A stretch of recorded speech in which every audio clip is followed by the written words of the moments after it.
A stunning man sat down beside me and said, "Your husband is seeing my wife." Then he leaned in, smirked and whispered, "Forget him, come out with me tonight." I said yes immediately and it changed my life. "Your husband is seeing my wife." I looked up from my laptop. A stranger sat down beside me, not across from me, beside me, close enough that I could smell expensive cologne and see the exhaustion in his eyes. He was the kind of handsome that made you forget what you were doing. Sharp jawline, dark blonde hair, blue-gray eyes that held something dangerous and honest at the same time. "Before we continue, I want to thank you for being here. If you believe in choosing yourself and finding real love after betrayal, please consider subscribing. It's free and helps us reach more people who need to hear this. Now let's see what happened next." "I'm Marcus," he said. "And your husband Andrew has been sleeping with my wife Elena for 6 months." He slid his phone across the table. On the screen was a photo of Andrew, my Andrew, with his hand on another woman's face, looking at her the way he used to look at me. My stomach dropped. My hands went cold. The coffee shop noise faded into nothing. Marcus leaned in closer. His smirk was slow and deliberate. "Forget him. Come out with me tonight." I should have said no. Should have walked away. Should have done anything except what I actually did. "Yes," I said immediately. That single word changed everything.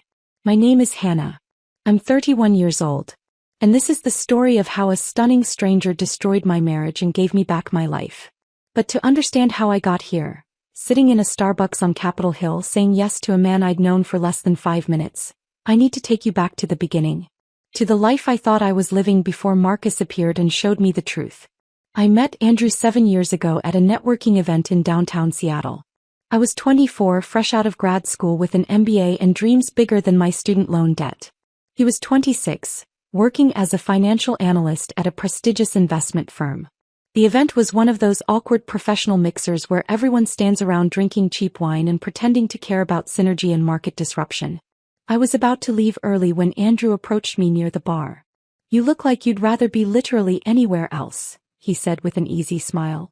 "Is it that obvious?" I asked.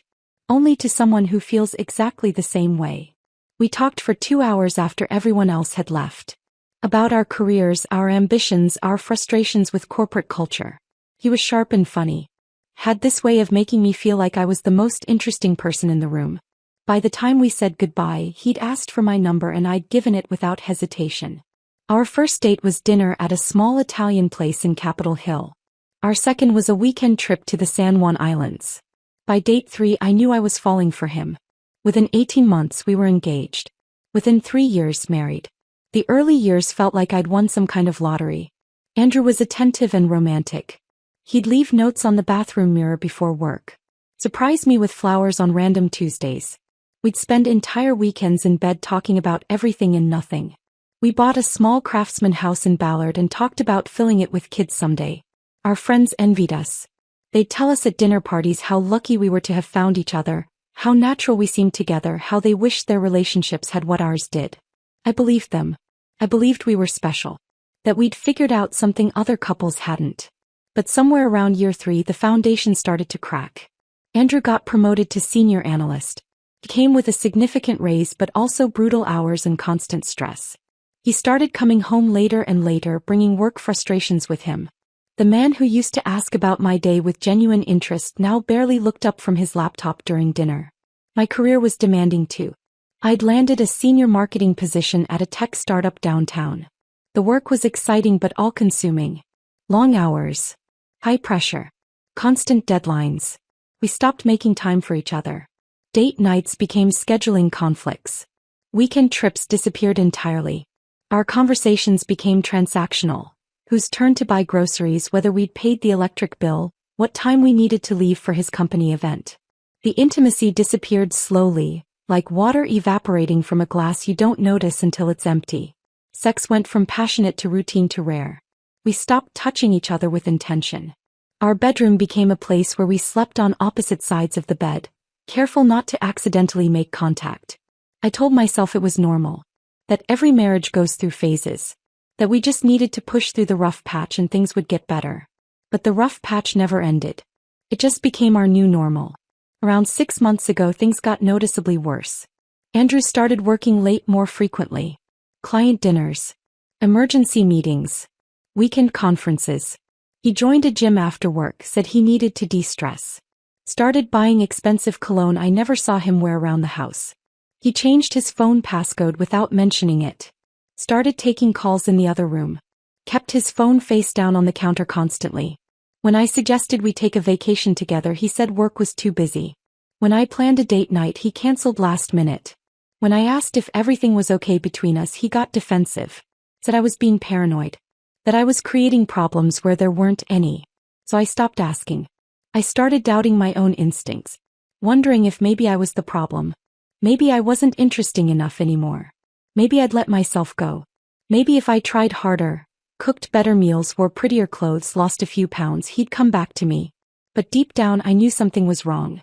I just didn't want to look at it directly. That's how I ended up spending my afternoons at this Starbucks instead of going home. Our house felt too quiet. Too full of everything we weren't saying to each other. Here, surrounded by strangers and white noise, I could pretend everything was fine. My best friend Rebecca kept telling me I needed to confront Andrew. Demand answers. Insist on couples therapy. She'd noticed the change in me over the past year. How I smiled less. Talked about my marriage less. Made excuses when she suggested double dates with her and her husband.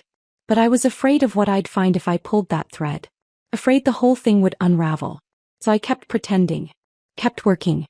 Kept waiting for things to magically get better. Until this Wednesday afternoon when Marcus sat down beside me and pulled the thread himself. After he showed me that photo, Andrew with his hand on Elena's face, looking at her with tenderness I hadn't seen directed at me in over a year, everything suddenly made sense. The late nights. The changed passcode. The cologne. The gym membership. The distance. All of it clicked into place like pieces of a puzzle I'd been refusing to see as a complete picture. 6 months. Marcus said 6 months. That meant Andrew had started this affair right around the time things got noticeably worse between us. Right around the time he stopped trying. Stopped pretending. Stopped showing up. I stared at that photo on Marcus's phone, feeling something crack open in my chest. Not heartbreak exactly. Something colder. Sharper. Clarity. The marriage was already over. Andrew had made that decision without me. I was just the last to know. How do you know who I am? I managed to ask. Marcus leaned back slightly, giving me space to process. I hired a private investigator after I found a burner phone in Elena's gym bag 3 weeks ago. She'd been careful but not careful enough. Restaurant receipts on our joint credit card for places she claimed she'd never been. Late-night emergency meetings that didn't match her company calendar. He paused, watching my face carefully. The investigator followed her for 2 weeks. Got photos, timestamps, addresses. Your husband's name came up frequently. Your address too. Why are you telling me this? My voice sounded distant, like it belonged to someone else. Because I'm tired of being the only one who doesn't know what's happening in my own marriage, Marcus said. And I figured you deserved the truth too. I should have thanked him. Should have gathered my things and left. Should have gone home to confront Andrew like a rational adult. Instead, I sat there feeling everything I'd built over the past 5 years crumble around me. I'm sorry, I whispered. Not to Marcus. To myself. To the version of me who'd ignored every instinct, screaming that something was wrong. Marcus watched me with something that looked like understanding. Then his expression shifted. His mouth curved into that slow, deliberate smirk. Forget him, he said, voice dropping lower. Come out with me tonight. The words registered but didn't make sense. What? You heard me. His eyes held mine with startling intensity. Your husband is out there living his best life with my wife. Why should they have all the fun? Every rational thought in my head said no. Said this was insane. Said I should go home, demand answers, call a lawyer, process this betrayal like a responsible person. But I was tired of being responsible. Tired of being the wife who waited patiently at home while her husband built a secret life with someone else. Tired of ignoring my instincts and doubting myself and pretending everything was fine when it clearly wasn't. For once in my life, I wanted to do something impulsive and reckless and completely unlike myself. Yes, I said immediately. Marcus's smirk deepened into something genuine. Something that looked almost like relief. Good. Meet me at the Nest on Pike Street. 8 o'clock. Don't overthink it. He stood, pulled a business card from his wallet and wrote his phone number on the back. He slid it across the table to me. Then he walked out of the Starbucks without looking back. I sat there for another 30 minutes staring at that business card, feeling my carefully constructed life fall apart. And somewhere underneath the shock and hurt and betrayal I felt something else. Something I hadn't felt in years. Alive. For the first time in a very long time I felt completely, terrifyingly alive. I sat there holding Marcus's business card, watching through the window as he disappeared into the afternoon crowd on Capitol Hill. My coffee had gone cold. My laptop screen had dimmed to black. Around me life continued as normal, people typing, laughing, ordering drinks, while my entire world had just been rearranged. I looked down at the card. Simple. Professional. Just his name and a phone number written in confident handwriting across the back. My hands were shaking. I needed to see more. Needed to understand the full scope of what Andrew had done. Marcus had shown me one photograph, but my mind was already filling in the gaps, imagining all the moments I hadn't seen. All the lies I'd believed. I grabbed my phone and opened a text thread with Andrew. The last message was from this morning. Working late tonight. Client dinner. Don't wait up. I stared at those words. How many times had I read messages exactly like that over the past 6 months?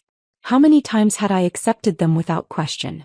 My finger hovered over his contact. I could call him right now. Demand answers. Confront him in real time while my anger was hot and sharp. But something stopped me. If I called now he'd lie. He'd been lying for 6 months.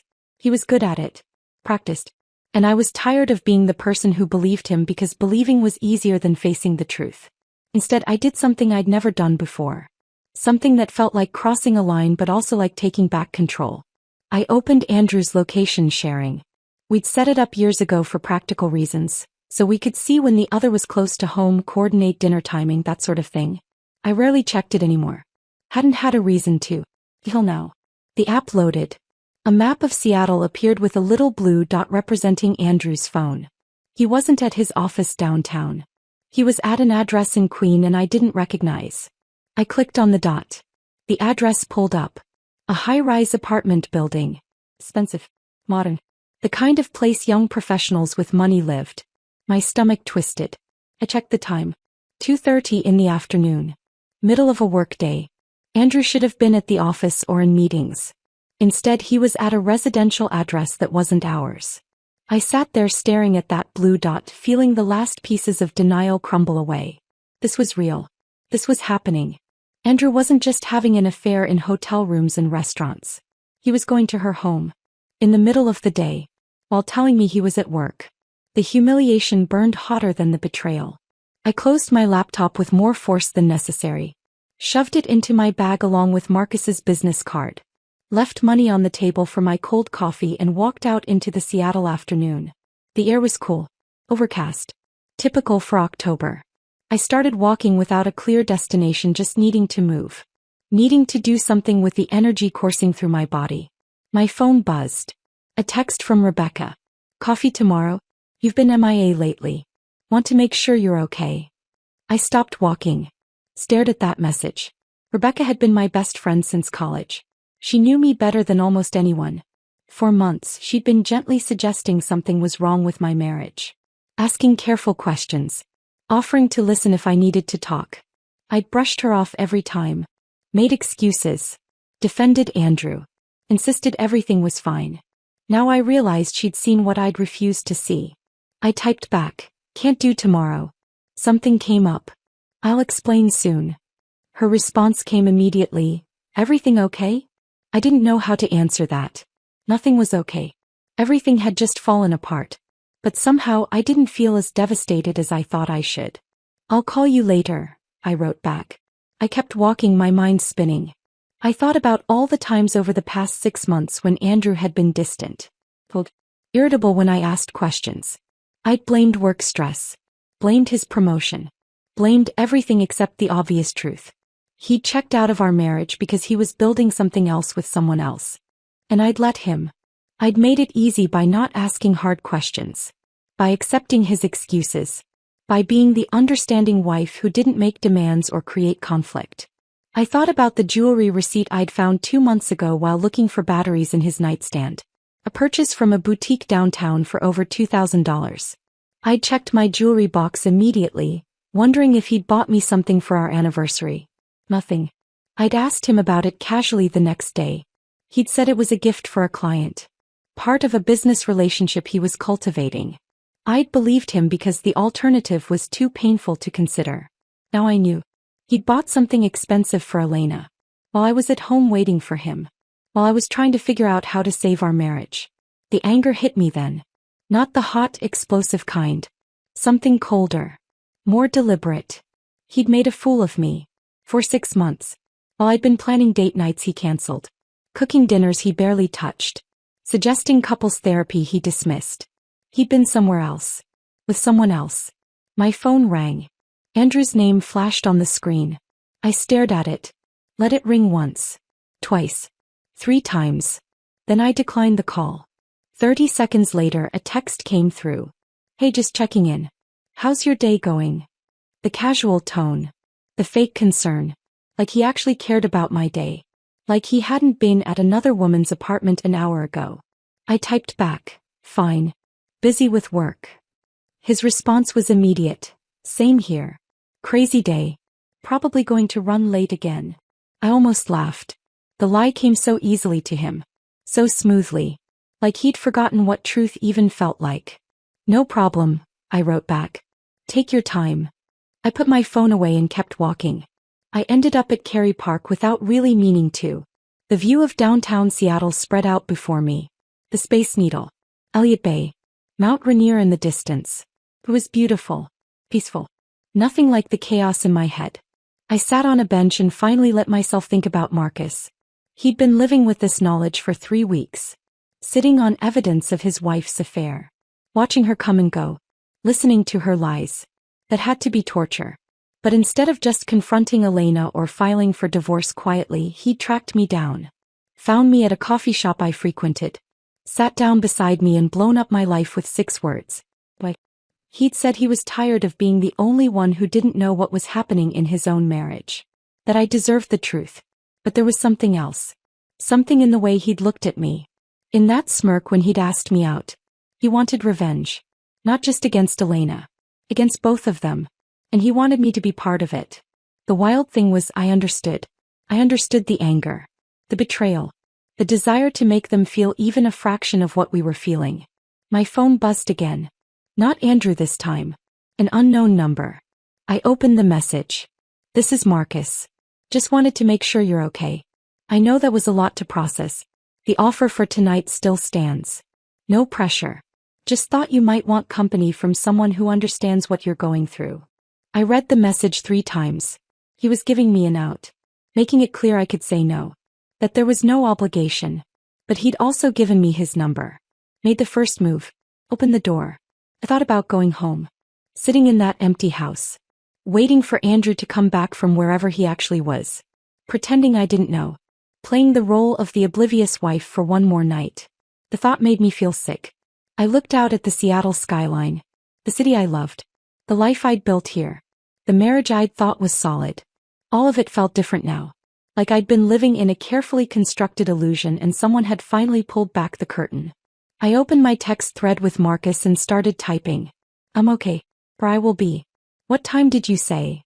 The response came within seconds. 8 o'clock. The Nest on Pike Street.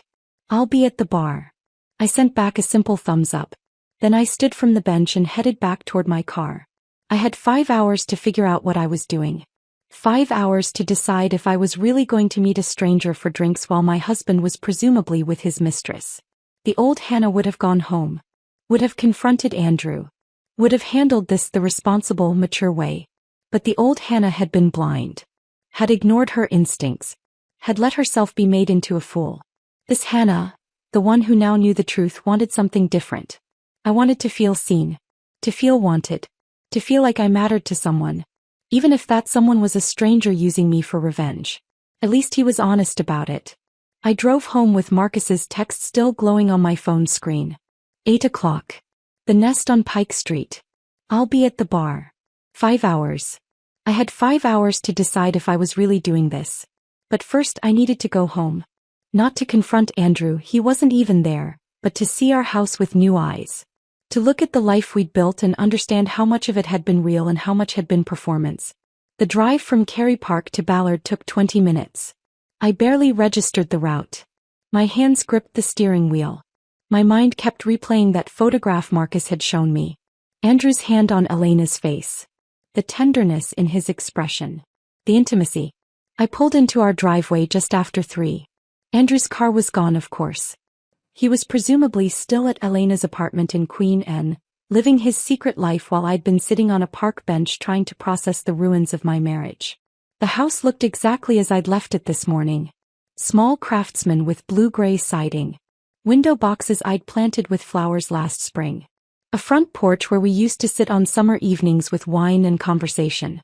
It looked like a home. Like a place where two people loved each other. But appearances were lies.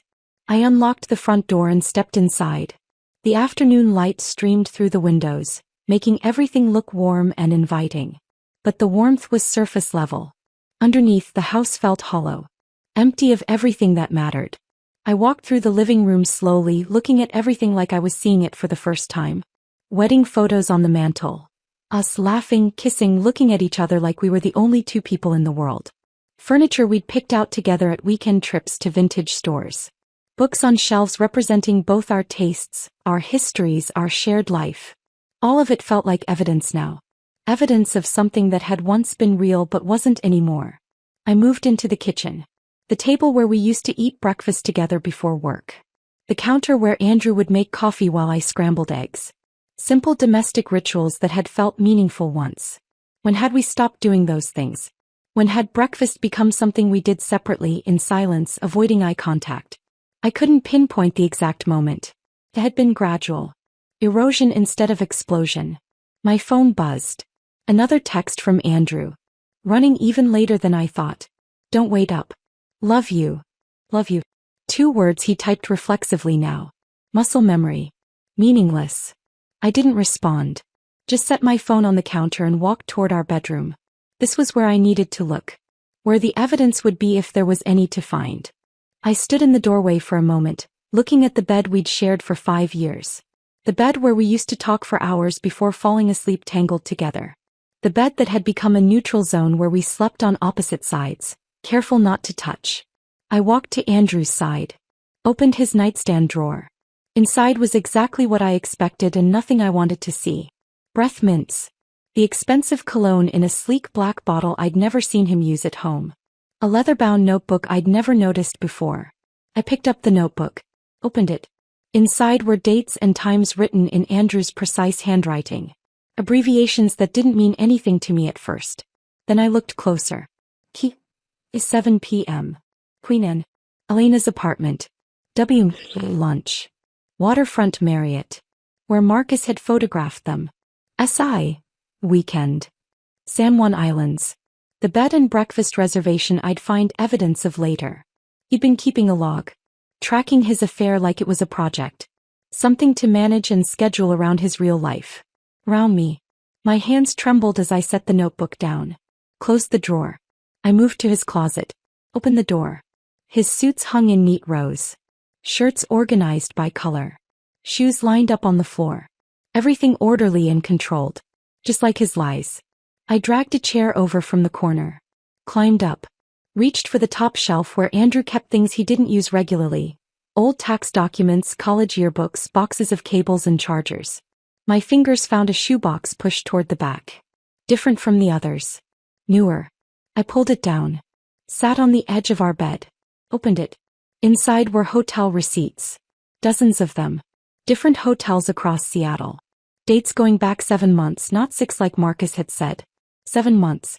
Beneath the receipts was a handwritten card on expensive stationery. The kind you bought at boutique paper stores, not drugstores. Counting the days until I see you again. You make everything better. E. Her handwriting was elegant. Confident. The words were intimate. Familiar. This wasn't just physical. This was a relationship. Something with depth and history and emotional investment. I set the card aside. Kept digging. A printed email confirmation for a bed and breakfast in the San Juan Islands.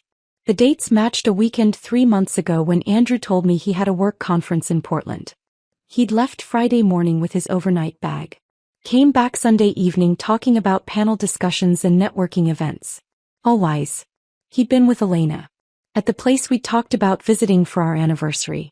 The romantic island getaway we'd never quite made time for. He'd taken her instead. The betrayal felt physical. Like something cutting through my chest. I put everything back in the box. Put the box back on the shelf. Climbed down from the chair. My phone buzzed again. Not Andrew this time. Okay, now I'm worried. You never blow me off. What's going on? I stared at her message. Rebecca had been my best friend since our sophomore year of college. We'd been roommates for 3 years. Been in each other's weddings. Talked each other through breakups and career changes and every major life decision. She'd known something was wrong with my marriage for months. Had asked careful questions. Made gentle observations. Offered to listen whenever I was ready to talk. I'd shut her down every time. Insisted everything was fine. Made excuses for Andrew. Defended him. Because admitting something was wrong meant facing it. And facing it meant my marriage might actually be over. Now it was over. I just hadn't made it official yet. I typed back, I'm okay. I promise. Just dealing with something unexpected. I'll call you tomorrow and explain everything. Her response came immediately, I'm here whenever you need me. Day or night. I mean it. I smiled despite everything. Rebecca was steady. Loyal. The kind of friend who showed up when things fell apart. I set my phone down and made a decision. I wasn't going to confront Andrew tonight. Wasn't going to call him out on his lies or demand explanations. What would be the point? He'd been lying for 7 months. He was practiced at it. He'd have excuses ready. Would make me feel crazy for doubting him. I was done feeling crazy. Instead, I was going to get ready. Put on something that made me feel beautiful. Meet Marcus at that bar. Have drinks with someone who looked at me like I was worth looking at. Maybe it was revenge. Maybe it was reckless. Maybe it was the worst decision I could make. But it was my decision. My choice. For once, I was going to do something for myself instead of waiting around for Andrew to remember I existed. I walked into the bathroom. Turned on the shower. Let the water heat up while I undressed. Standing under the hot spray, I felt the afternoon's shock and hurt start to wash away. Not gone. Just less immediate. Less overwhelming. I'd been living in denial for months. Ignoring every sign. Every instinct. Every moment when something felt off. Now I knew the truth. And knowing meant I could finally stop pretending. I got out of the shower. Dried off. Stood in front of my closet in just a towel. I pulled out a black wrap dress I hadn't worn in over a year. Andrew used to love this dress. Would compliment me every time I wore it. Pull me close. Tell me I looked beautiful. But I'd stopped wearing it because somewhere along the way he'd stopped noticing. Stopped complimenting. Stopped looking at me like I was someone worth seeing. I put on the dress. It still fit perfectly. Still looked good. I did my makeup carefully. Smoky eyes. Red lipstick. The kind of makeup that took effort. That said I cared about how I looked. I hadn't done this in months. Maybe longer. At some point I'd stopped trying. Stopped putting in effort for a man who barely looked at me anymore. I styled my hair in loose waves. Put on heels that made my legs look long. Added simple jewelry, small earrings, a delicate necklace. When I looked in the bathroom mirror, I barely recognized myself. Not because I looked different, but because the woman staring back looked awake. Alert. Alive. She looked like someone who'd stopped waiting around for her life to start. I grabbed my purse. Checked my phone. 6:30. An hour and a half until I was supposed to meet Marcus. I didn't let myself think too hard about what I was doing. Didn't let myself question or second guess. I just walked out of the house, got in my car and drove toward downtown Seattle. Toward the nest. Toward Marcus. Toward whatever came next. The surprising part wasn't that I was doing this. The surprising part was that I didn't feel guilty at all. I arrived at the nest 15 minutes early. Parked 2 blocks away and sat in my car for a moment, hands still gripping the steering wheel. What was I doing? I was about to walk into a bar to meet a man I'd known for less than 6 hours. A man who'd shown me proof that my husband was cheating. A man who'd looked at me with those intense blue-gray eyes and asked me to forget Andrew and spend the evening with him instead. This wasn't me. I didn't do impulsive. Didn't do reckless. But the old me, the one who followed rules and made responsible choices, had ended up married to a man who'd been lying to her face for 7 months. Maybe it was time to try something different. I checked my reflection in the rearview mirror one last time, touched up my lipstick, took a deep breath. Then I got out of the car and walked toward the bar before I could change my mind. The Nest was exactly the kind of place I expected Marcus to choose. Upscale without being pretentious. Floor-to-ceiling windows overlooking Elliott Bay. Soft jazz playing just loud enough to create atmosphere without overwhelming conversation. Dim lighting that made everything feel intimate and separate from the outside world. I spotted Marcus immediately. He was leaning against the bar in dark jeans and a fitted navy button-down with the sleeves rolled to his elbows. The casual elegance of someone who knew exactly how good he looked without trying too hard. When he saw me walk in, his entire face changed. Not a polite smile. Real pleasure. Like seeing me was the best part of his day. When was the last time Andrew had looked at me like that? I couldn't remember. "You actually came," Marcus said as I approached. "Did you think I wouldn't? I thought there was a 50-50 chance you'd go home, confront your husband, and decide I was just some crazy person who ambushed you at Starbucks." He signaled the bartender. "I'm really glad you didn't." "Honestly," I said. "I considered it." "What changed your mind?" I thought about the shoebox of hotel receipts, the notebook tracking his affair like a project, the 7 months of calculated lies. I realized confronting him wouldn't change anything. He made his choice. Now I'm making mine. Something flickered in Marcus's expression. Understanding maybe. Or recognition. The bartender appeared. Marcus ordered whiskey neat. I ordered an old-fashioned because it felt like the kind of drink you ordered when your life was falling apart and you were meeting a stranger in a bar. We took our drinks to a private booth in the corner. The view through the windows was stunning. The Seattle skyline glittering against the dark water, ferries crossing the bay, the city alive with lights and movement. It looked peaceful. Beautiful. Nothing like the chaos inside me. "So," Marcus said, settling into the booth across from me. "How are you feeling?" I laughed. Couldn't help it. "That's a loaded question." "Fair enough." He took a sip of his whiskey. "Let me rephrase. What happened after I left the coffee shop?" I told him. About tracking Andrew's location to an apartment in Queen Anne. About going home and searching through his things. About the notebook and the receipts and the card from Elena. Marcus listened without interrupting. His expression shifted as I talked. Anger, sympathy, recognition. When I finished, he shook his head slowly. 7 months, he said. "Elena told me it started 6 months ago at that conference. But if you found receipts going back 7 months. She lied to you too," I said. "Apparently." He drained the rest of his whiskey. "I hired the investigator 3 weeks ago after I found the burner phone. He confirmed the affair but only tracked them back 6 months. I should have told him to dig deeper. Would it have made a difference?" Marcus considered that. "Probably not. 6 months. 7 months. Either way, they both chose to do this. To lie to us. To build something secret while we sat at home being faithful." The word faithful hit harder than I expected. As I had been faithful. For 5 years of marriage, through all the distance and coldness and neglect, I'd never once considered being with someone else. Till now.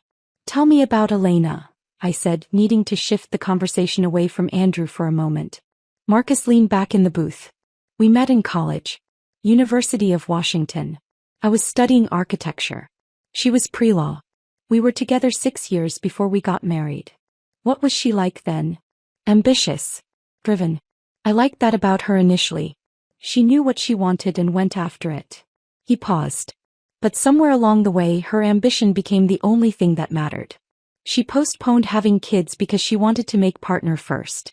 Worked 70-hour weeks. Stopped coming home for dinner. Stopped asking about my day or telling me about hers." Sounded painfully familiar. "I wanted to build a family," Marcus continued. "Design our dream house. Raise kids. Create something lasting.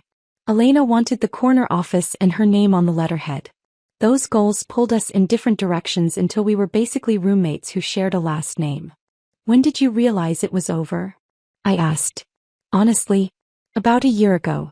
But I kept trying. Suggesting date nights she was too busy for. Planning vacations she canceled. Asking if we could talk about having kids and getting shut down every time." He met my eyes. "Sound familiar?" "Painfully." We sat in silence for a moment. The jazz played softly. Around us, other couples talked and laughed, living their normal lives. The investigator said the affair started at a legal conference, Marcus said. Andrew's firm and Elena's firm both had panels. They met at some networking event. Started talking. Exchanged numbers. How romantic, I said, unable to keep the bitterness out of my voice. Right. Marcus signaled the bartender for another round. They connected over their demanding careers and absent spouses. Probably bonded over how hard it is to maintain work-life balance. Then decided the solution was to sleep with each other instead of, actually communicating with the people they married. The bartender brought fresh drinks. I took a long sip of my old-fashioned, letting the whiskey burn down my throat. Can I ask you something? I said. Why did you wait 3 weeks to tell me? You found out about the affair. Hired an investigator. Got all the proof. Why not just confront Elena? Or file for divorce quietly? Why track me down? Marcus studied his glass for a moment before answering. Because I was tired of being the only one who didn't know what was happening in my own life. Elena had been lying to me for months. Making decisions about our marriage without my input. I wanted to give you the same information. The same choice. But there's more to it than that, I said. Isn't there? His mouth curved into that slow, deliberate smirk I'd seen in the coffee shop. You're perceptive. So what's the real reason? Revenge, he said simply. I wanted Andrew and Elena to know what it feels like to be on the other side. To come home and realize your spouse isn't waiting. Isn't sitting there being faithful while you're out building your secret life. I should have been put off by that.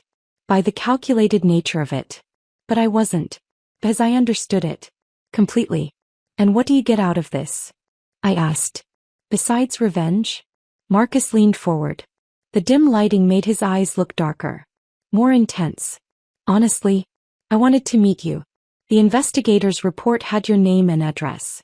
Basic facts. But I wanted to know who you actually were. The woman Andrew was willing to risk everything to betray. The way he said it, not with pity or curiosity but with genuine interest, made my breath catch. And what do you think now? I asked. I think Andrew's an idiot, Marcus said. I think he had something real and traded it for something secret. And I think you deserve better than being someone's backup plan. Something shifted in the air between us. The conversation had moved from shared pain to something else. Something charged and dangerous and electric. I realized I was leaning toward him across the table. That his hand had moved closer to mine. That I wanted him to close the remaining distance. Hannah, Marcus said softly. I need you to know this isn't just about revenge for me. Not anymore. What is it about? This. He reached across the table and took my hand. His touch was warm. Deliberate. This conversation. The fact that I've known you for 6 hours and already feel more connected to you than I have to Elena in the past 2 years. My heart was racing. Marcus. I know it's crazy, he said. I know we're both in the middle of our marriages falling apart. I know this is probably the worst possible timing. But I don't regret approaching you today. Not for a second. I looked at our hands. His fingers laced through mine. The simple intimacy of it. I don't regret saying yes, I whispered. Marcus smiled. Not the smirk this time. Something real and genuine and vulnerable. Good, he said. We stayed at the bar for another hour. Talking about everything and nothing. Our childhoods. Our careers. The dreams we'd had before life got complicated. The things we still wanted if we ever got the chance. Marcus told me about his architecture firm. About designing affordable housing for communities that needed it. About how Elena had always thought he should go into commercial development instead. Where the real money was. I told him about my marketing work. About the startup and the long hours and how throwing myself into my career had become a way to avoid going home to an empty house. Around midnight, Marcus paid the tab and we walked outside. The night air was cool and clear. The waterfront stretched out before us, dark water reflecting city lights. Walk with me? Marcus asked. I nodded. We walked along the pier, close enough that our shoulders brushed. Close enough that I could feel the warmth radiating from him. When did you stop being happy? Marcus asked suddenly. I thought about it. Really thought about it. I don't think it was one moment. It was gradual. Like watching a sunset, where you don't notice it getting dark until you're already in shadow.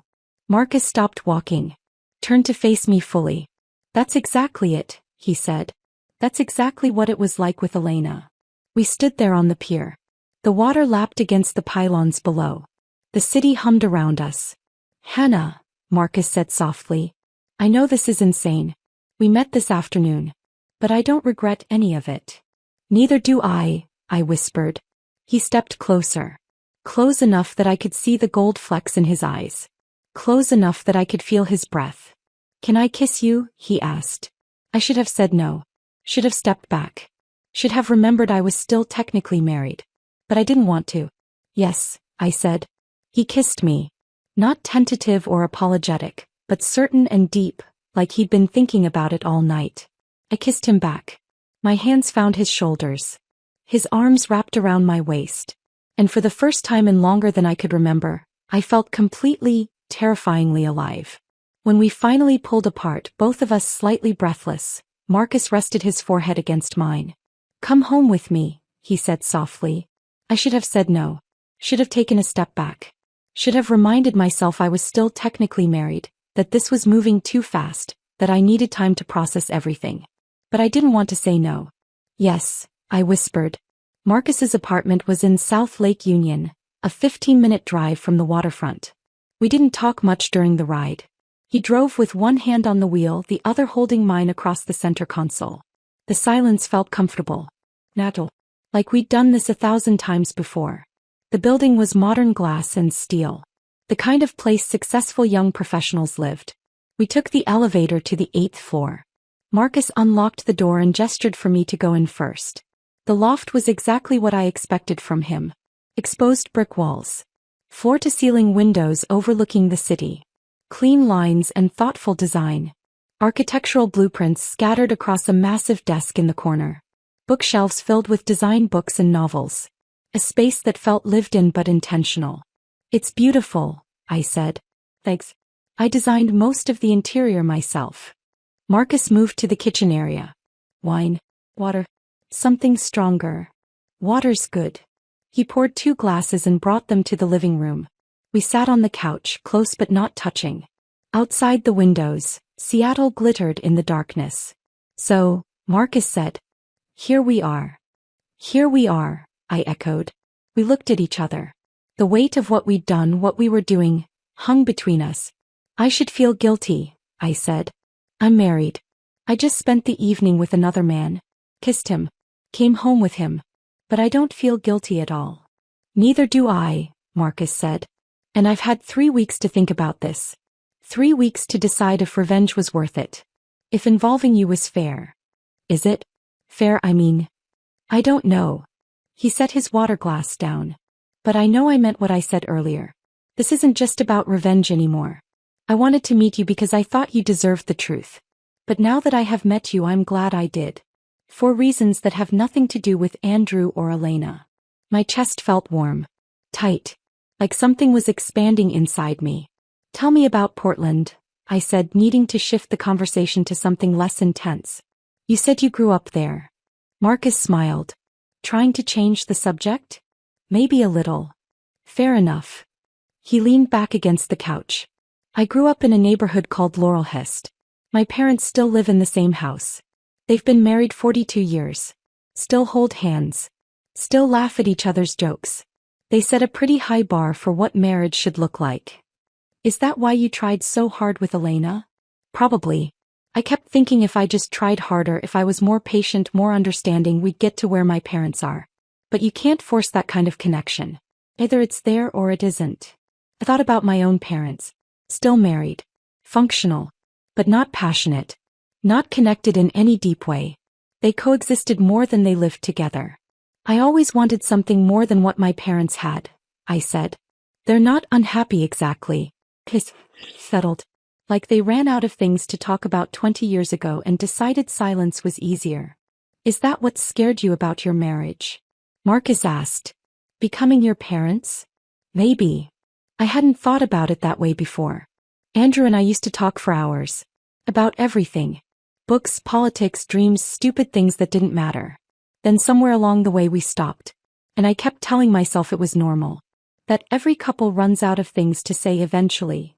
But it's not normal, Marcus said. Or it doesn't have to be. My parents still talk. Still debate. Still share things. That's what I wanted with Elena. But she was always thinking about work. Always planning her next career move. I became background noise in her life. We talked until the sky started to lighten. About childhood memories and family dynamics. About career aspirations and the compromises we'd made. About the lives we'd imagined versus the ones we were actually living. Marcus told me about his architecture firm. How he'd started as a junior designer and worked his way to junior partner. How his dream was to design affordable housing for communities that needed it most. How Elena had always thought that was naive. That he should focus on luxury developments where the real money was. I told him about my marketing career. How I'd thrown myself into work as my marriage deteriorated. How being good at my job became a replacement for being happy at home. Somewhere around 5 in the morning we moved to his bedroom. Not for sex. Just to lie down. To be close to someone who understood what it felt like to watch a marriage die slowly. We lay tangled in his sheets as dawn light filtered through the windows. His arm around me. My head on his chest. Both of us exhausted but not ready to sleep. When are you telling Andrew? Marcus asked quietly. I'd been avoiding thinking about that.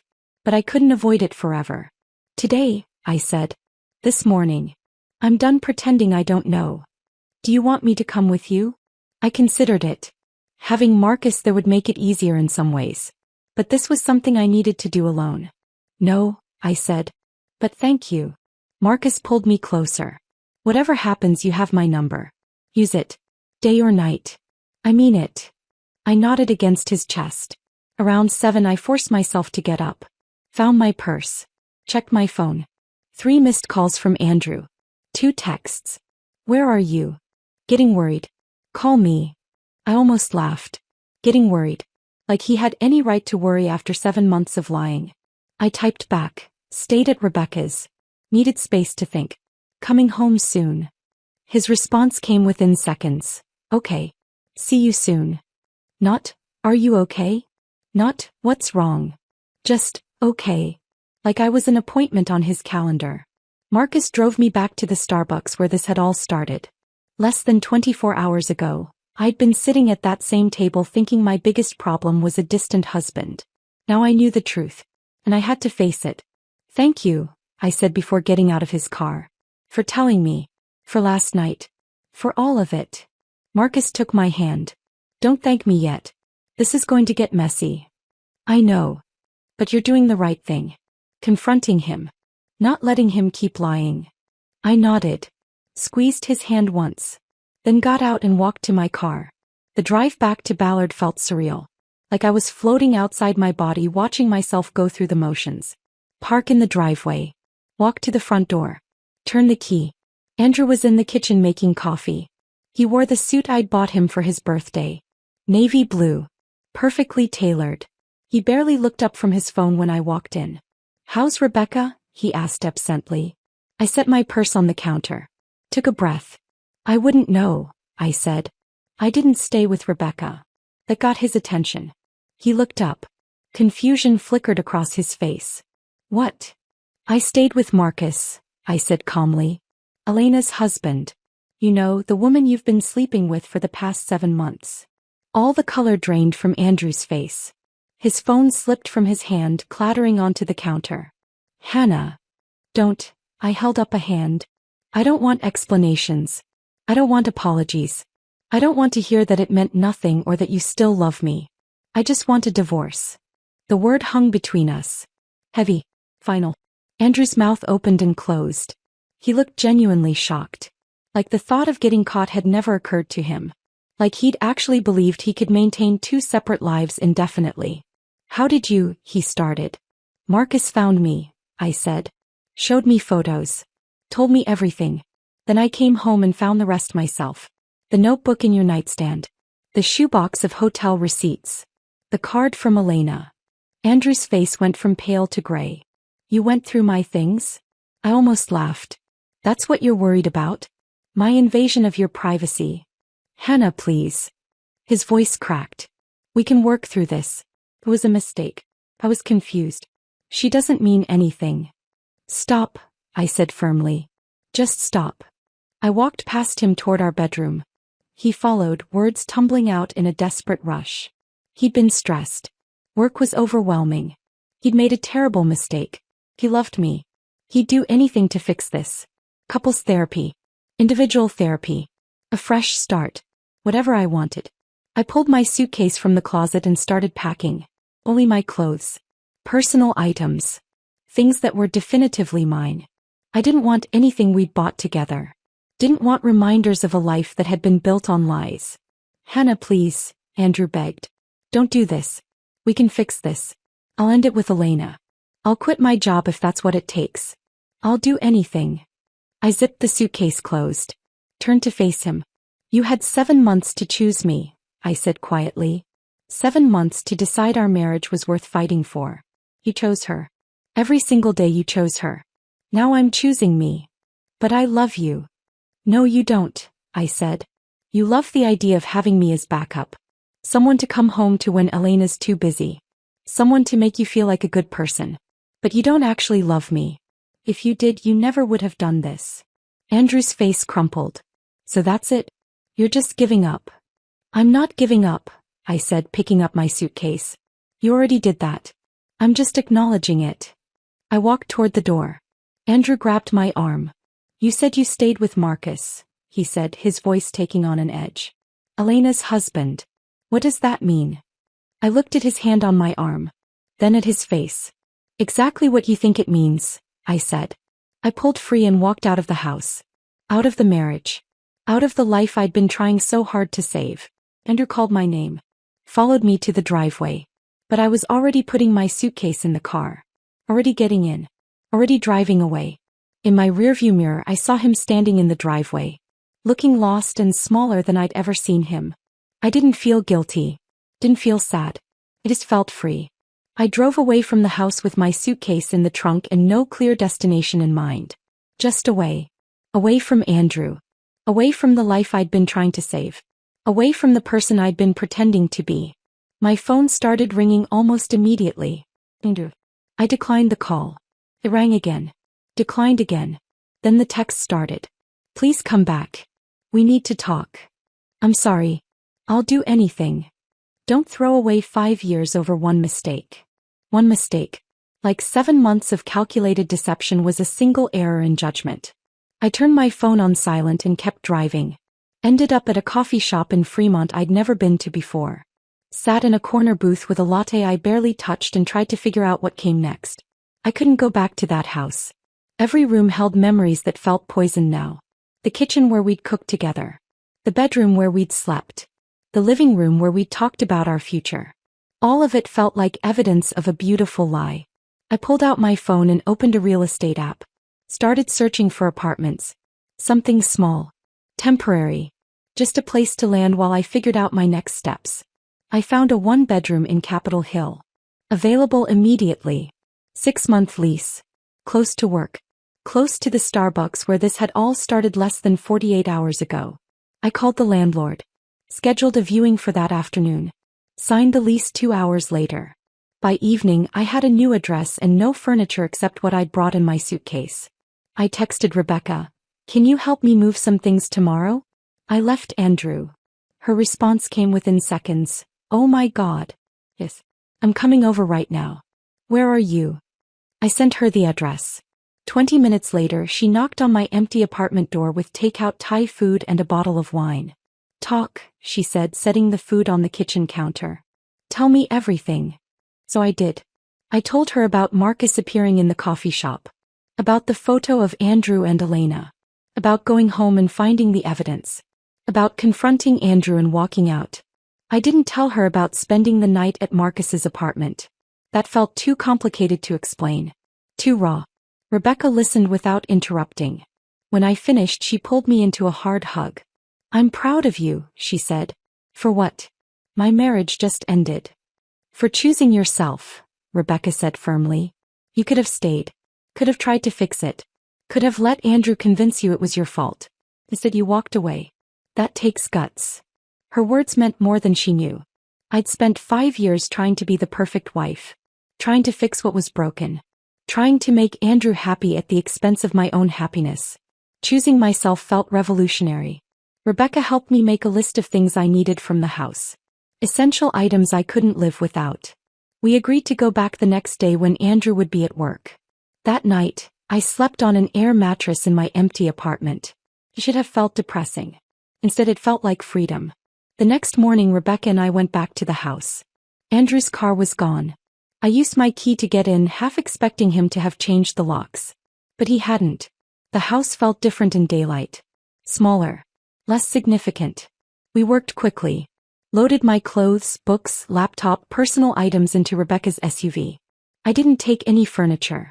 Didn't take the wedding photos or the shared belongings.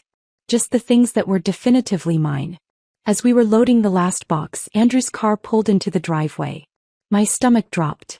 Want me to handle this? Rebecca asked, her voice protective. No, I said. I've got it. Andrew got out of his car slowly. He looked terrible. Rumpled suit. Dark circles under his eyes. Like he hadn't slept. Good, a petty part of me thought. Let him feel a fraction of what I've felt. Hannah, he said. Please. Can we talk? There's nothing to talk about, I said, closing the back of Rebecca's SUV. I ended it with Elena, Andrew said desperately. This morning. Told her it was over. That I want to fix my marriage. I looked at him. Really looked at him. The man I'd loved. The man I'd married. The man who'd lied to my face for 7 months. You ended it because you got caught, I said. Not because you wanted to. If Marcus hadn't found me, you'd still be seeing her. That's not true. It is true, I cut him off. And even if you did end it, that doesn't change what you did. You made me doubt myself. Made me feel crazy for noticing something was wrong. That's not love, Andrew. That's manipulation. His face crumpled. I love you. I made a mistake. Please don't throw away 5 years. You threw them away, I said. Not me. You. I got in Rebecca's passenger seat. She started the engine. Andrew stood in the driveway watching us drive away. In the side mirror he looked small. Defeated. I felt nothing. No satisfaction. No sympathy. Just the strange emptiness of closure. Over the next week I slowly furnished my apartment. Basic pieces from IKEA. A bed frame. A small couch. A kitchen table. Nothing fancy. Just functional. Marcus texted me every day. Never pushy. Just checking in. Asking how I was doing. Offering support if I needed it. We met for coffee 4 days after I'd left Andrew. A neutral location in Capitol Hill. Not the Starbucks where we'd met. Somewhere new. How are you holding up? Marcus asked. Honestly, better than I expected, I said. The apartment is small. The furniture is ugly. But it's mine. No one else's emotional baggage. No lies. Just space to breathe. Marcus smiled. I get that. After Elena and I separated, I felt the same way. Like I could finally think clearly. Have you talked to her? I asked. Once. She called after Andrew ended things with her. Wanted to know if I'd told you. He took a sip of his coffee. I said yes. He called me vindictive. Said I'd destroyed her relationship out of spite. Did you tell her Andrew was married too? I did. She claimed she didn't know at first. That by the time she found out, she was already in too deep. Marcus shook his head. I don't know if I believe that. But it doesn't matter anymore. I filed for divorce last week. How did she take it? About as well as you'd expect. Bigger. Blame.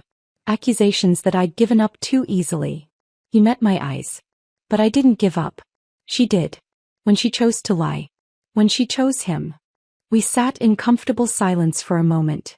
Can I ask you something? Marcus said. Sure. Are you doing this, seeing me because you want to? Or because you're trying to hurt Andrew? The question was fair. Honest. The kind of question someone who'd been lied to would need answered. At first. I admitted. Maybe partly revenge. But now. I'm here because I want to be. Because talking to you feels easy. Like I don't have to pretend or perform. Marcus reached across the table and took my hand. Good. Because I'm not interested in being anyone's revenge plot. I want this to be real. Me too, I said. We started seeing each other regularly after that. Coffee dates. Walks through different Seattle neighborhoods. Dinner at quiet restaurants where we could talk for hours without interruption. Marcus told me about his parents in Portland. How they'd been married 42 years. How they still held hands. Still laughed at each other's jokes. How they'd set an example of what marriage could be when both people actually showed up. I told him about my parents in Spokane. Their functional but passionless marriage. How they coexisted more than they lived together. How I'd wanted something different. Something with more connection. We were both learning what we actually wanted. Not what we thought we should want. Not what other people expected. Just what felt true. 3 weeks after I'd left Andrew, Rebecca insisted on meeting Marcus. She invited us both to brunch at her favorite spot in Fremont. I was nervous. Rebecca was fiercely protective. If she didn't like Marcus, she'd tell me. Loudly. Marcus arrived exactly on time, dressed casually but polished. He shook Rebecca's hand. Asked her about her work as a pediatric nurse. Listened when she talked about her kids. Made her laugh with a story about a disastrous architecture project. Halfway through brunch, Marcus excused himself to use the bathroom. The second he was out of earshot, Rebecca leaned across the table.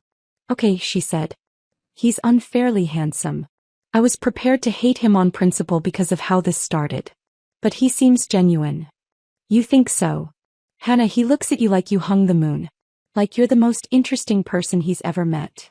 He squeezed my hand. Andrew never looked at you like that. Not even in the beginning. My chest felt warm. I really like him. I can tell. Just be careful. You're still rebuilding. Make sure you're doing this for the right reasons. I am, I said. I promise. When Marcus came back, the three of us talked like old friends. Rebecca told embarrassing stories from our college years. Marcus shared stories about disastrous client meetings. By the end of brunch, Rebecca pulled me aside. He's good for you, she said. I approve. That mattered more than I wanted to admit. As Marcus and I walked to our cars after brunch, he took my hand. Your friend is great, he said. She liked you too. Good. Because her opinion matters to you. And what matters to you matters to me. I stopped walking. Looked at him. Marcus, I said. This is real for me. I need you to know that. He pulled me closer. It's real for me too. We stood there on the sidewalk. Two people rebuilding in the wreckage. Two people choosing honesty over comfort. And for the first time in years, I felt like I was exactly where I was supposed to be. We stood there on the Fremont sidewalk, Marcus's words hanging in the air between us. What matters to you matters to me. It felt like a promise. Like something real and solid I could hold on to. Come on, Marcus said, squeezing my hand gently. Let me drive you home. Home. My small apartment in Capitol Hill that barely had furniture. But it was mine. And hearing Marcus call it home made it feel less temporary. Less like a place I was hiding and more like a place I was building. 3 weeks later, Marcus called me on a Thursday evening. His voice sounded different. Tighter. More controlled. I filed for divorce today, he said. Made it official. How do you feel? I asked. Relieved. Angry. All of it at once. He paused. My lawyer was thorough. Presented everything. The photos. The receipts. The timeline. Elena's lawyer tried to argue it was irrelevant since Washington is a no-fault state, but we wanted the record clear. For what purpose? Because her law firm has policies about professional conduct. And apparently, Andrew works with several of Elena's clients. Or worked with them. Past tense. Marcus's voice carried a hint of something dark. Not quite satisfaction. More like grim acknowledgement. Her firm found out about the affair. Called her in for a meeting with the partners. What happened? They gave her a choice. Resign voluntarily with a severance package, or be terminated for ethics violations with nothing. I sat down on my couch. They fired her? Technically she resigned. But it was forced. She tried to fight it at first. Threatened to sue for discrimination. But they had documentation. Evidence that she'd compromised client relationships. Put the firm at risk. Marcus exhaled slowly. She chose the severance. I didn't know what to say. Part of me felt vindicated. Elena had helped destroy my marriage and now she was facing consequences. But another part, the part that had been where she was now watching a life fall apart, just felt tired. How do you feel about it? I asked. I thought I'd feel good, Marcus admitted. Like justice had been served. But mostly I just feel exhausted. This whole thing is exhausting. I know, I said softly. We sat in comfortable silence for a moment. The kind of silence that only happens when two people understand each other without needing words. Andrew's not faring much better, I said. Rebecca heard through her network that he was passed over for that VP promotion he'd been working toward. Because of the affair? Officially no. They cited leadership qualities and professional judgment. But everyone knows the real reason. I picked at a thread on my couch cushion. Apparently his firm takes a dim view of affairs that create public embarrassment. Marcus made a sound that might have been a laugh. Funny how that works. They can lie and cheat and think there won't be consequences. Then reality hits. Over the next few months, I heard occasional updates about Andrew through mutual acquaintances. He tried to weather the storm at his firm. Kept his head down. Worked longer hours. But the damage to his reputation was done. 6 months after I'd left him, Rebecca texted me, heard Andrew resigned from his firm. Took a position at some smaller company in Tacoma. Huge pay cut. I stared at that message for a long time. Tried to feel something. Satisfaction. Sympathy. Vindication. But all I felt was a distant sort of emptiness. Like hearing about a stranger's misfortune. Good for him, I texted back. And I meant it. Not sarcastically. Just neutrally. He'd made his choices. Now he was living with them. That had nothing to do with me anymore. Marcus and I had been seeing each other for 8 months when it happened. The moment I'd been half dreading and half expecting since this all started. We were at a restaurant in Belltown. A nice Italian place Marcus had wanted to try. We were talking about his latest project. Designing a community center for a neighborhood in South Seattle. When I saw them. Andrew and Elena. At a table across the room. My stomach dropped. Marcus noticed my expression immediately. Followed my gaze. His jaw tightened. We can leave, he said quietly. No, I said. We were here first. We're staying. Marcus took my hand under the table. His touch was steady. Grounding. I forced myself to look back at Andrew and Elena. Really look at them. They weren't touching. Weren't leaning toward each other. They sat on opposite sides of the table with the body language of two people enduring dinner rather than enjoying it. Elena looked thinner. Her hair pulled back severely. She wore a blazer even though this was clearly a casual dinner. Like she was armoring herself. Andrew looked tired. Older. The confidence he'd always carried had been replaced by something diminished. They were talking but it didn't look friendly. Elena's expression was hard. Andrew's was defensive. They don't look happy, Marcus observed. No, I agreed. They don't. We finished our meal. The food was excellent but I barely tasted it. I was too aware of Andrew and Elena across the room. Too aware of the strange surreal quality of this moment. As Marcus and I were leaving, Andrew looked up. Our eyes met. His face went pale. He said something to Elena. She turned, saw us, and her expression hardened into something cold and furious. Marcus's hand was on the small of my back, guiding me toward the exit. But Andrew stood up. Started walking toward us. Hannah, he said. Can we talk? Elena remained seated, watching with narrowed eyes. I looked at Andrew. This man I'd loved. This man I'd married. This man who'd lied to my face for 7 months. He looked smaller somehow. Like he'd been hollowed out. There's nothing to talk about, I said calmly. He glanced at Marcus, then back at me. I want you to know I'm sorry. For everything. I was selfish and stupid and I destroyed the best thing I ever had. Part of me wanted to agree with him. To make him feel the weight of what he'd done. But that would require caring more than I did. I appreciate that, I said. But I've moved on. You should too.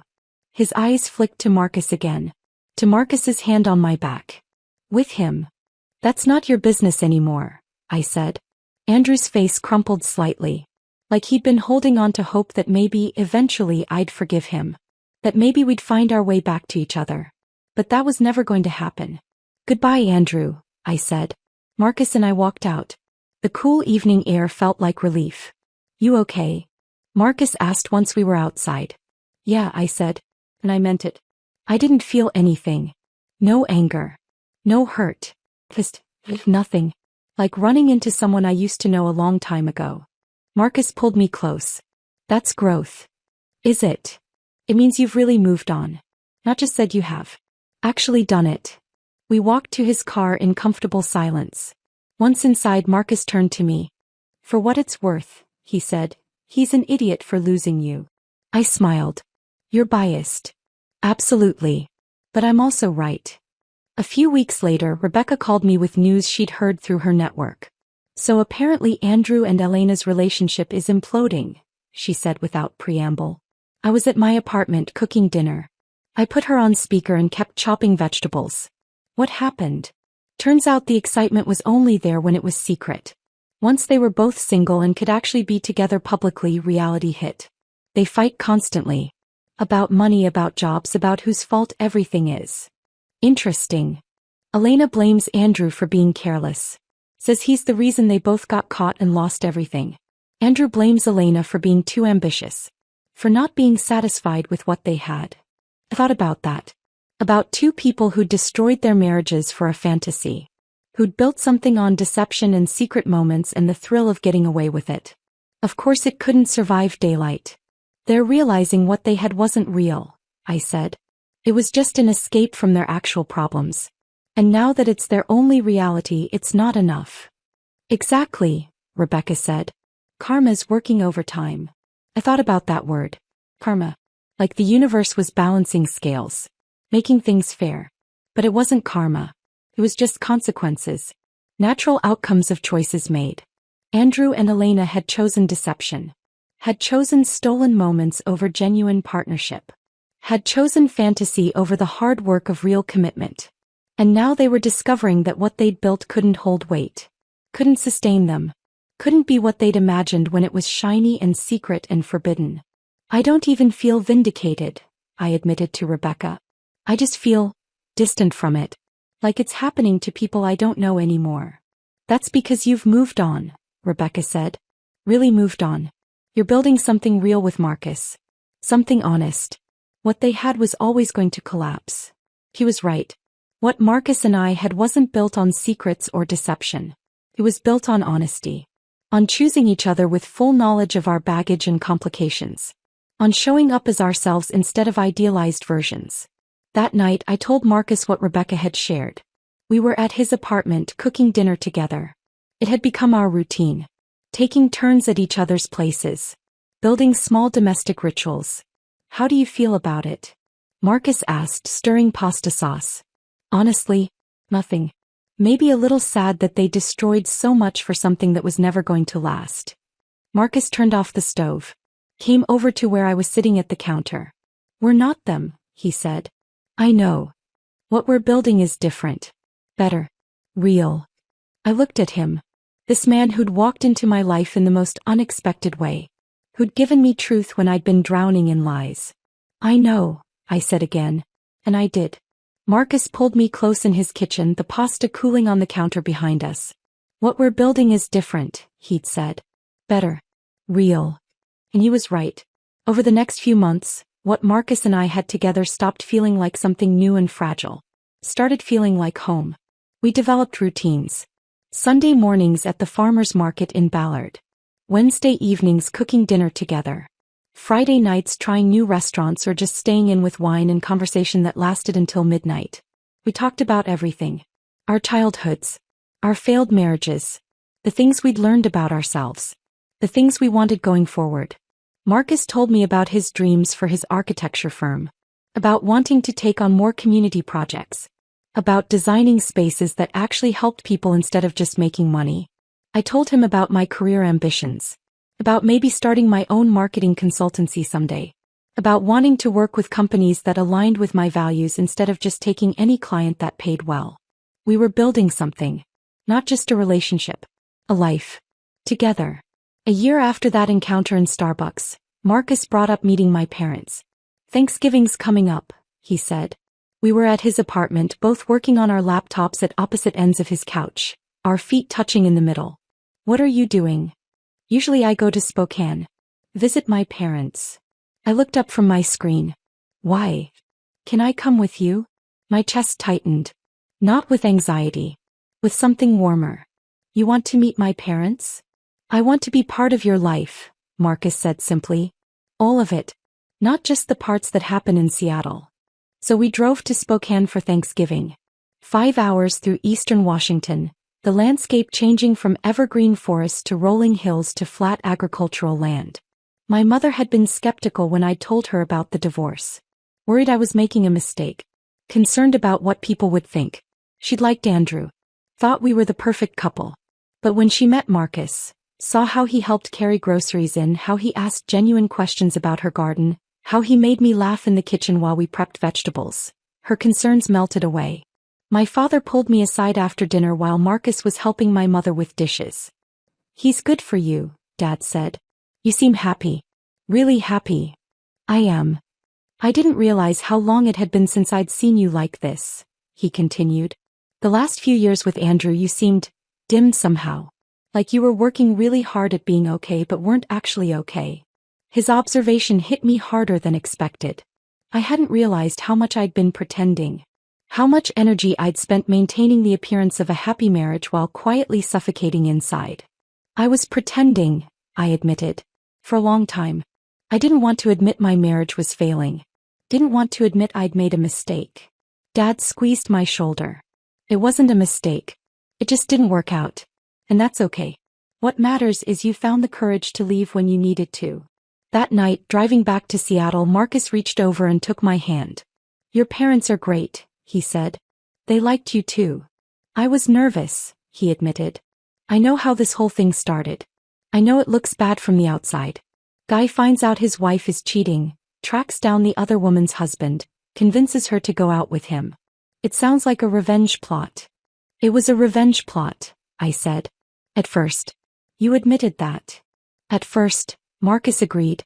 "But then it became something else. Something real. And I was worried your parents would only see the beginning. Not what we've become." "What have we become?" I asked. Marcus glanced at me, then back at the road. "Something I never thought I'd have again. A real partnership. With someone who actually sees me. Who I can be honest with." "I feel the same way." "Good," Marcus said. "Because I'm not letting you go." 6 months later, my lease was up on the Capitol Hill apartment. I'd been dreading the decision about whether to renew or find something bigger. The apartment had served its purpose. A place to land, to rebuild, to figure out who I was outside of my marriage to Andrew. But it had always felt temporary. Like a way station, not a destination. Marcus and I were having dinner at his place when he brought it up. "Your lease is up next month," he said. "Yeah. I've been meaning to look for something new." Marcus set down his fork.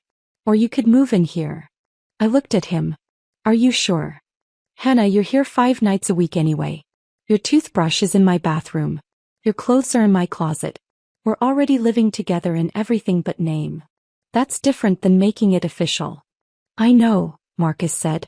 "That's why I'm asking. Not because it's convenient. Not because it makes financial sense. But because I can't imagine waking up anywhere that doesn't include you. Because I want this to be our space. Not mine. Ours." I felt tears prick my eyes. "Happy ones." "Yes," I said. "Absolutely yes." Moving in together was seamless. We painted the loft's accent walls a warm gray. Hung my artwork next to his architectural prints. Combined our book collections on the shelves. Created a space that felt like both of us. One evening, unpacking the last box in the kitchen, Marcus wrapped his arms around me from behind. "Thank you," he said. "For what?" "For saying yes. That first night at the coffee shop. For taking a chance on something completely insane." I turned in his arms. Looked at his face. This man who'd walked into my life in the most unexpected way. "Best decision I ever made," I said. And I meant it. 2 years after that first kiss on the waterfront pier, Marcus took me back to that exact spot. It was evening. The Seattle skyline glittered across the dark water. The air was cool and clear. The same kind of night as that first time, when he'd asked if he could kiss me and I'd said yes without hesitation. "Why are we here?" I asked, though I suspected I knew. Marcus took both my hands. "Because this is where everything changed. For both of us. This is where we stopped being 2 people drowning in bad marriages and started being something else." He let go of my hands. Got down on one knee. My breath caught. "I know this started in chaos," Marcus said, pulling a small box from his jacket pocket. I know we met in the worst possible way. I know I walked into your life and blew it up without asking permission. Marcus. But somewhere in the wreckage, he continued, I found the best thing that ever happened to me. You're honest. You're brave. You chose yourself when it would have been easier to stay small and keep pretending. He opened the box. Inside was a ring, simple, elegant, with a single stone that caught the city lights. I want to spend the rest of my life choosing you back, Marcus said, his voice catching slightly. Marry me, Hannah. Not to replace what we lost, but to build something better. I said yes through tears. Happy tears. The kind I'd forgotten existed during those last years with Andrew. Marcus slid the ring onto my finger. Stood up. Pulled me into a kiss that felt like a promise. We got married 6 months later at a botanical garden in the Columbia City neighborhood. Small ceremony. Just close friends and family. Flowers everywhere. Natural light streaming through the glass conservatory. Rebecca stood beside me as maid of honor, crying happy tears through the entire ceremony. Marcus's best friend from architecture school stood beside him, grinning like he'd never seen Marcus this happy. My parents sat in the front row. My mother cried. My father smiled. Marcus's parents welcomed me like I'd always been part of their family. Told me they'd worried about Marcus during his marriage to Elena. Were grateful he'd found someone who truly saw him. At the reception, Rebecca pulled me aside. You look happy, she said. Like genuinely, completely happy. I am, I said. I'm proud of you. For leaving Andrew. For choosing yourself. For building this. I couldn't have done it without you. Yes, you could have, Rebecca said firmly. But I'm glad I got to be here for it. Later that evening, Marcus and I stood on the small dance floor. Soft music played. His arms wrapped around me. Our friends and family watching with genuine joy. What are you thinking? Marcus whispered. That my life is nothing like I planned, I said. And I wouldn't change a single thing. Not even the messy beginning? Especially not the messy beginning. Without it, I wouldn't be here. Marcus pulled me closer. I love you, Hannah. Thank you for taking a chance on me. I love you too, I said. And thank you for giving me the truth. Even when it hurt. We danced in comfortable silence. Two people who'd been broken and decided to build something real from the pieces. As the evening wound down, as guests said their goodbyes and headed home, I thought about Andrew. Wondered if he'd ever found what he was looking for. Wondered if Elena had either. Then I let the thought go. They weren't my concern anymore. They'd made their choices. I'd made mine. Marcus took my hand. Ready to go? I looked at him. My husband now. My partner. The man who'd walked into a coffee shop and changed everything. Yeah, I said. I'm ready. We walked out into the Seattle night. Hand in hand. Starting the next chapter of our lives. Together. Honestly. With no secrets. No lies. Just two people who'd been hurt and decided to build something better. And it all began with 6 words from a stranger I didn't know. Your husband is seeing my wife. The worst and best thing that ever happened to me. Because sometimes the door you're terrified to walk through is the one that leads you home. And sometimes the life you didn't plan is better than the one you did. I'd spent 5 years trying to save something that was already dead. Trying to be enough for someone who'd already chosen someone else. The day I let go was the day I finally started living. And I'd never been happier.